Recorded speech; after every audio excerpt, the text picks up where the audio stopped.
sanctuary city is a place that welcomes migrants and protects them from deportation. New York City, this place, declared itself a sanctuary city by passing a law back in 1989. Ever since, migrants have come here, largely from Latin America, El Salvador, Nicaragua, Guatemala, Honduras, and this year, Venezuelans and Ecuadorians have been making the long 30-hour bus trip from Texas to New York's Port Authority bus terminal. When I first board the bus, the first thing that I do see is fear. I feel anxiety. That's why I have to break the ice. And right away, I let them know, before anything, I want to welcome you to New York City. Primero, antes de todo, les queremos dar la bienvenida a Nueva York. Nosotros te vamos a dar un número de teléfono para cualquier pregunta que tenga hoy, mañana, la próxima semana. Te vamos a ayudar a conseguir abogado, ropa, comida, lo que sea, cualquier pregunta que ustedes tengan.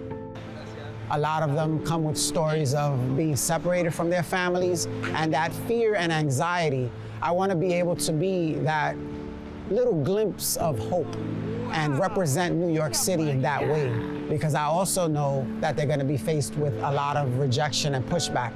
Migrants have been coming to this city for generations, and they have contributed to the fabric of this city. The first thing that they ask is not water, food, is where can I find work? They don't want handouts. They want to be able to provide for themselves.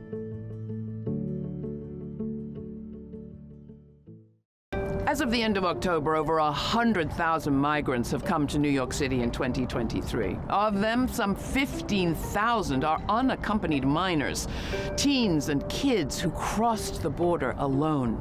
They find themselves now in an unimaginable situation, having to find their way in a city where shelters are overcrowded, work papers take months, and asylum cases years. How to make money, that's perhaps their most pressing need. Into this situation has stepped an army of volunteers.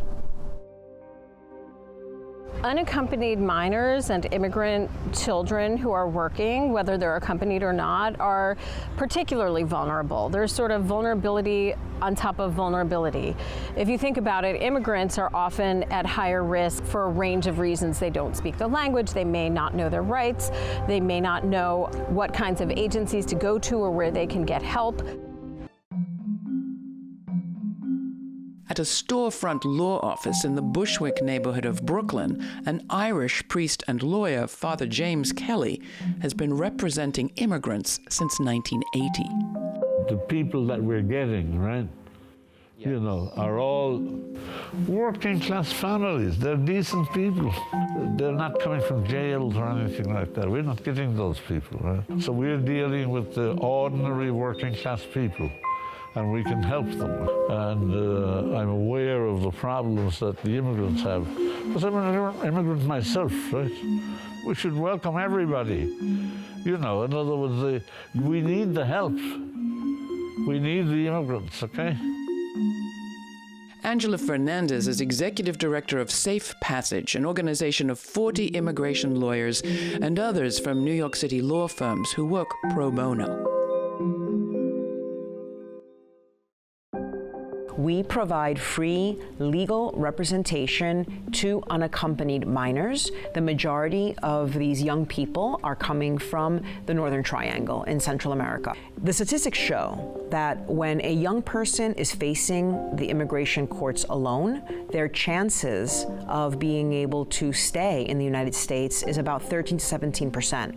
If this young person is matched with a skilled immigration attorney, their chances of winning their case increases by over 90%. And that statistic is staggering.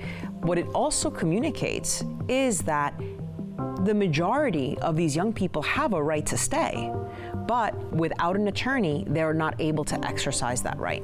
We work with young people who have been raped, who have been tortured, who have been kidnapped, many times on the way from their country to the United States, who've been abandoned, who've been starved. They are coming to this country with the continued desire to thrive in this country, despite the trauma that they've endured.